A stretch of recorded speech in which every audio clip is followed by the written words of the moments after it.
Well, welcome to the closing plenary of this year's Natural Areas Association annual conference. I'm Greg Applett. I'm a science director at the Wilderness Society just down the street in Denver.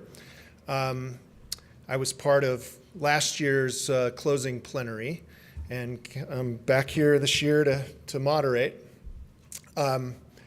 Those of you who were in attendance last year may remember the session that we had that was focused on restoration in the Anthropocene in an era of change. We had a rousing discussion throughout that process over the relative merits of traditional restoration versus interventions that are aimed at kind of facilitating change into novel conditions that are hopefully more resilient to change in the future.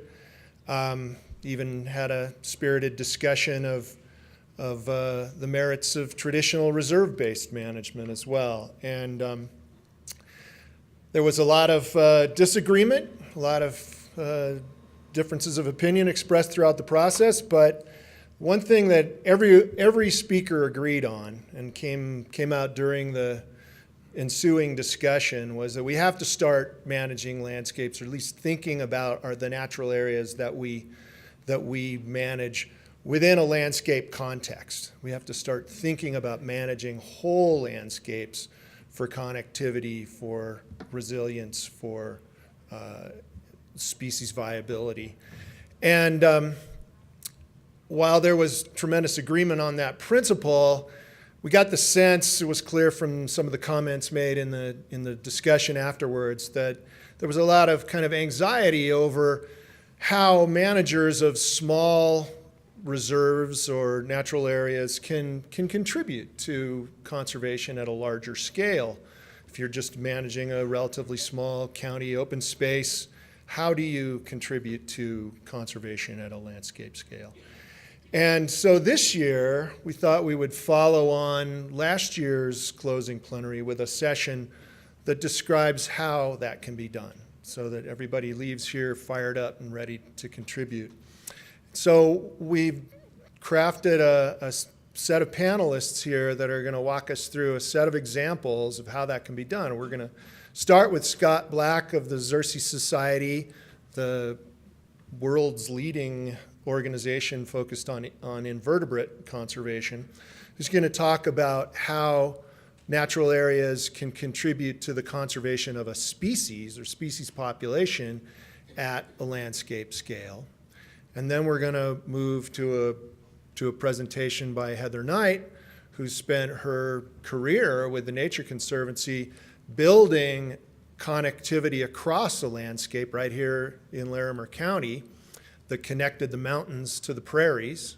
She's going to talk about how collaboration can be an important factor in building a connected landscape at a sort of county scale. And then we're going to go to Reed Noss, who is no doubt familiar to most of you, recently retired from the University of Central Florida, now associated with the School of the Environment at Duke, who's going to talk about the successes and remaining challenges associated with trying to do that at an even larger scale, at the scale of the state of Florida. So by the time we're done, I think we'll have a good sense of how natural areas can contribute to large-scale conservation. I'm looking forward to seeing what everybody says. We're not going to take questions between speakers. We're going to hold those. Leave them for the discussion at the end. We want to maximize the time that we have at the end. In thinking about your question, think about making it short, sweet, crisp, and we'll try to entertain as many questions with our speakers as possible. All right. So without further ado, here's Scott Black.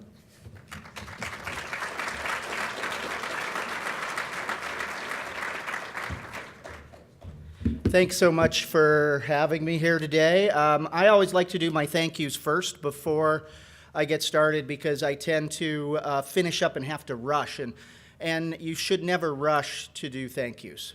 So first, I want to thank the Natural Areas Association and Lisa for inviting me and all of you for attending. I was just talking to someone today about how this conference I really like, because it's really about the doers, the people who are actually on the ground getting stuff done. I love science, but after you're pummeled for 3 days with just science and no real solutions, it gets a little daunting. So thank you all, and thank the Natural Areas Association for this.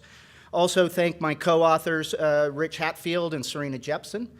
Serena came on 10 years ago and Rich 7 years ago, and really helped me formalize a lot of the work we were doing on Marten Skipper.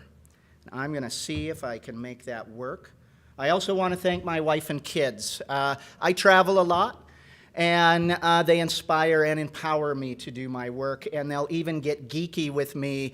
This was before the full eclipse. It had just started, so it's what an event, and what an event for kids to be able to see. It is almost a once-in-a-lifetime event. Like to thank my staff. When I came to Xerces, we had 4 people, and now we've just hit over 50, and we'll be hiring more next year. So watch that, young people who are at the conference, for job announcements. And these are the people out working with managers, land managers, farmers, and others, really getting in their hands dirty and getting conservation done on the ground. I'd also like to thank our members. We've got 11,000 of them. We've got hundreds of scientists, dozens of federal agencies, hundreds and hundreds of farmers, over 50 companies, dozens of private foundations, and thousands of citizen scientists and others who are taking action to basically help us do this, to protect tens of thousands of acres for some of the smallest animals on the planet. We're talking small areas sometimes for these small animals, and supported 500,000 acres of restoration across farmland and other wildlands. And small acreages add up. So that's my first point. I work in this world where small acreages really add up to conservation for insects. So I'm going to talk to you today about this butterfly. That is a beautiful butterfly. It's less than an inch long, or about an inch long, but it's beautiful. And I'm going to talk to you about an unprecedented conservation effort to save this butterfly, really, and to conserve this butterfly and to recover this butterfly. It all started in 2000 when the butterfly was listed as a candidate under the Endangered Species Act. And some of you may realize that when something is a candidate under the Endangered Species Act, all of a sudden people stand up and go, ooh, we better do something. I'd been talking about this species for a while before that happened, but once it happened, we were able to harness an incredible partnership of many people to try to actually conserve the butterfly. So many partners, the Forest Service, BLM, Forest Service and Bureau of Land Management Interagency Special Status Sensitive Species Program, say that 3 times fast, has been an integral part of this. They are in Oregon, Washington, working with the BLM and Forest Service, and were really a key partner. But all of these partners were key in certain places in the landscape. So the Marten Skipper is found in the Pacific Northwest, only in the Pacific Northwest, but it's got a really interesting disjunct geography. We've got populations, few still imperiled populations in the Puget Trough, more populations in the southern Washington Cascades, good populations in the southern Oregon Cascades, and then some scattered populations on the coast in southern Oregon and northern California.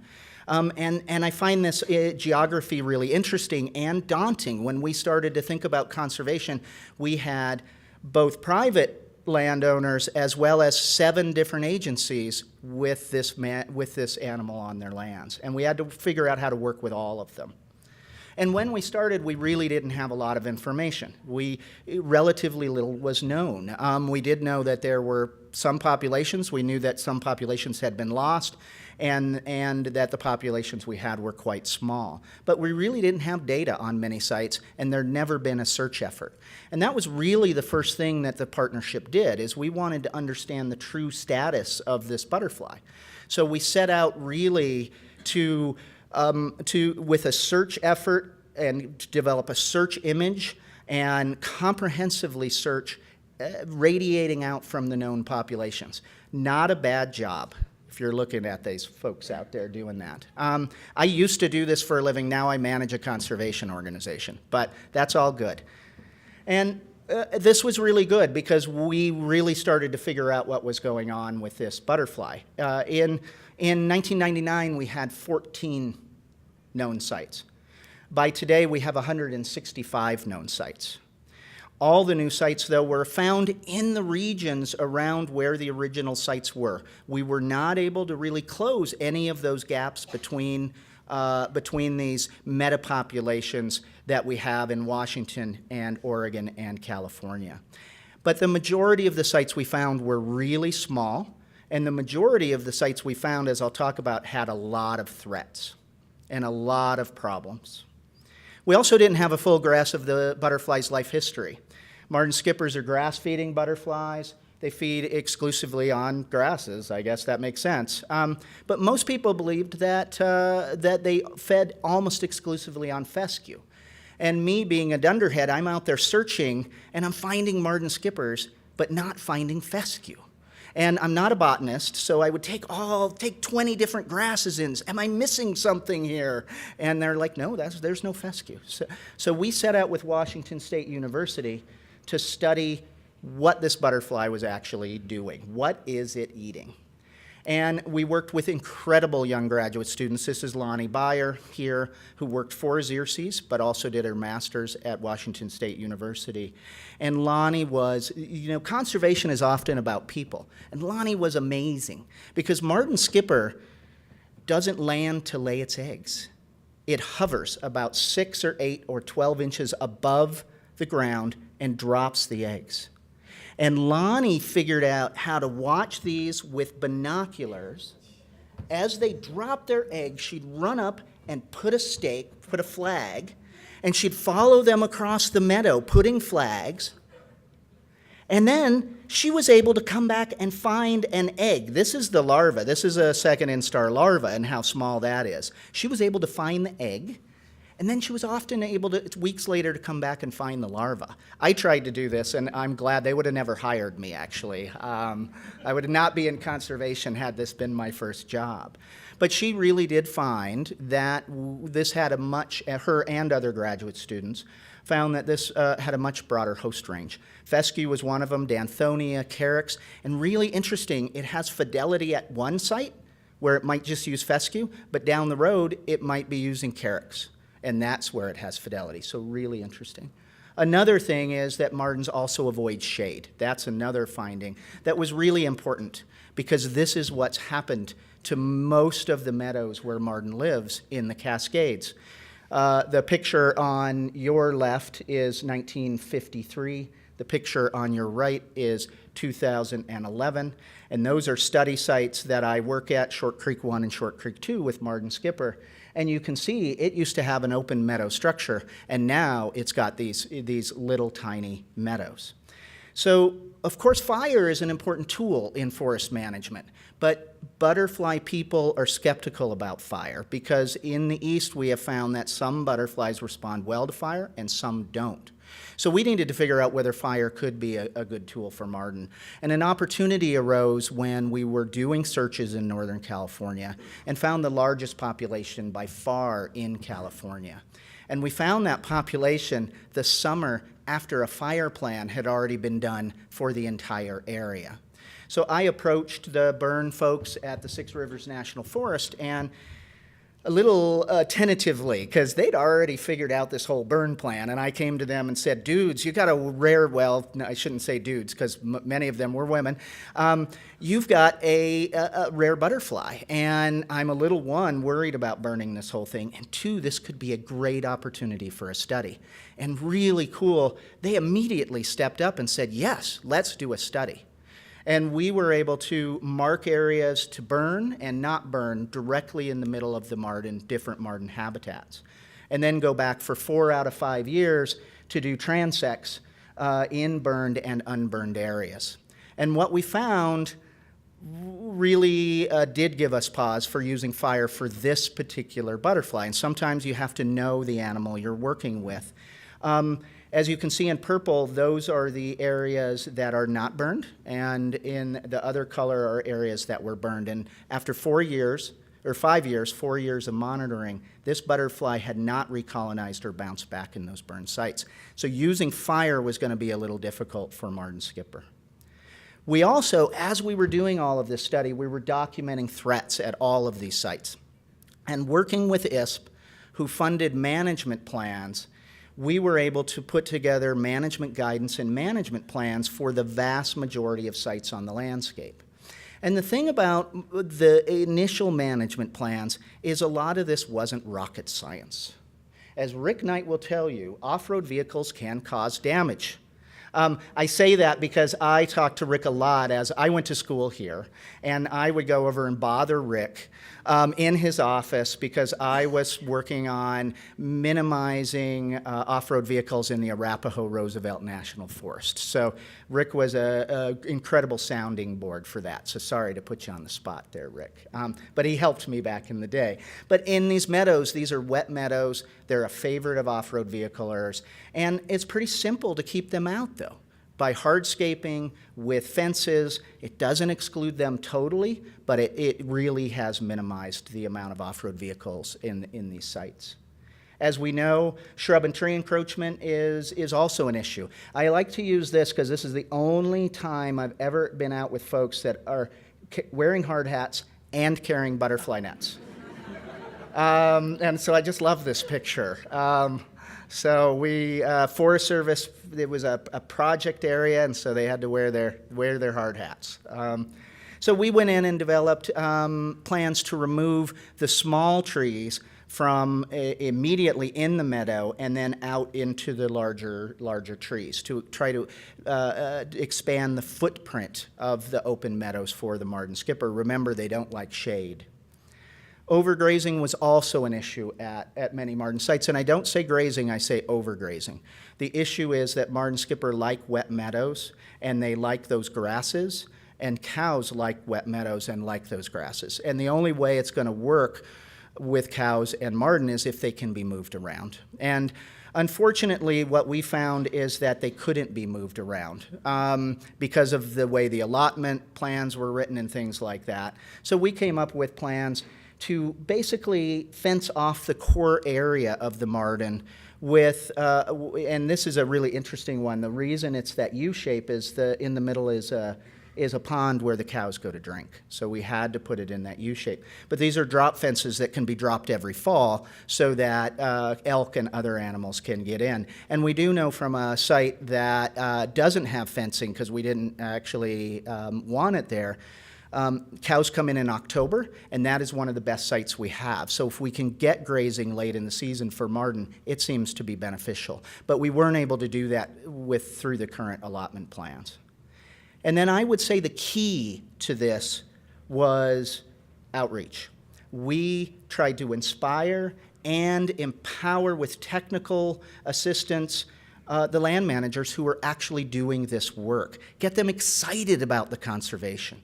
And, it's really cool when, guys who did their masters or working on elk or deer, and the next thing you know, I show up and they're showing me their new butterfly net. And they're so excited about it, and they bought this cool butterfly net and showing me all the butterflies that they're finding. I'm changing some minds here, and this is a really, really good thing. So all that work did lead to the Forest Service not listing the species. They cited this as the main reason. We had already done much of the work that would have been done had a listing taken place. And so we really did agree that the species should no longer be listed. But when that happens, when you no longer have that threat of listing, there is the potential for money to dry up, for enthusiasm to dry up, and we're working against that. We do have really, really good partners, and the people who have been engaged since the start are really engaged, but we're going to need to re-engage the new people as they come on, because this is no longer a threatened endangered species.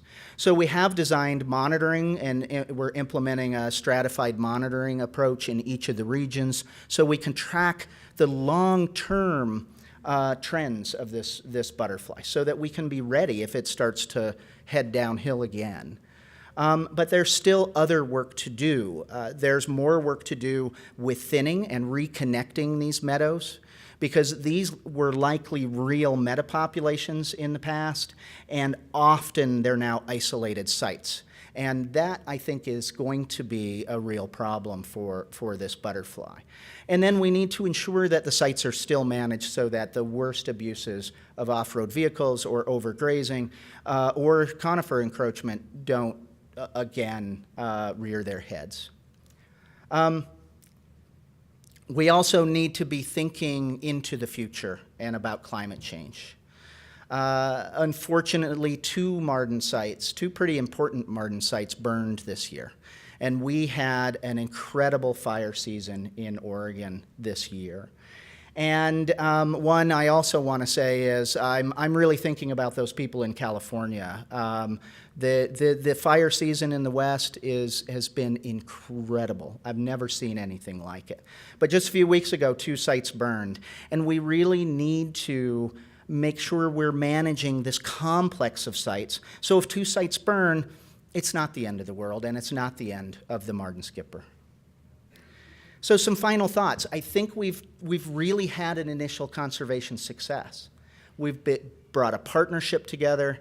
We communicated, we provided technical assistance, and we really have done good conservation.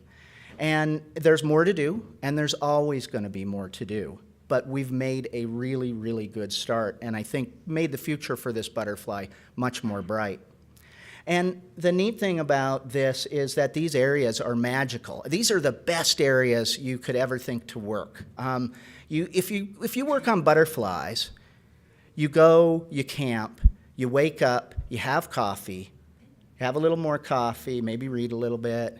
10 o'clock, because you got to wait till 10 o'clock. The butterflies have to be up. You go and do your work until 5. Then you go make camp. You open your beer. You hang out. It is magical to be a butterfly, to work on butterflies.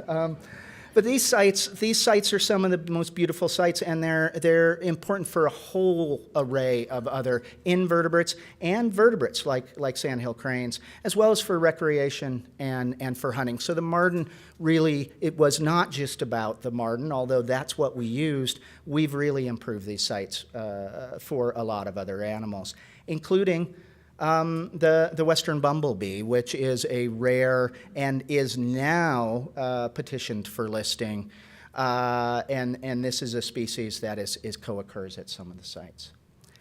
So my take-home message, though, is that in my 1 minute left that I know, is that we love science. I'm a science geek, but science is not enough. We have to understand how to manage these species, but we have to go out and we have to coordinate on this. We had to coordinate with multiple agencies, many people, and we had to provide them the information they need through different communication mechanisms for this to be success.